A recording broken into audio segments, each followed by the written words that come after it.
English medium म्हणजे जागतिक tension असतं आणि मराठी मीडियम म्हणजे फ्रेश, खाऊन पिऊन सुखी. त्यापती मराठी मीडियमला आहे फ्रेश.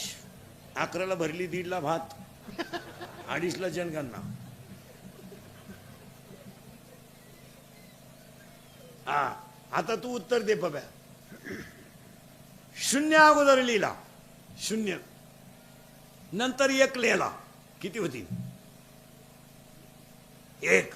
एकावर शून्य लिहिला 10, अजून एक शून्य लिहिला 100, अजून एक शून्य लिहिला 1000 आणि एक पुसला.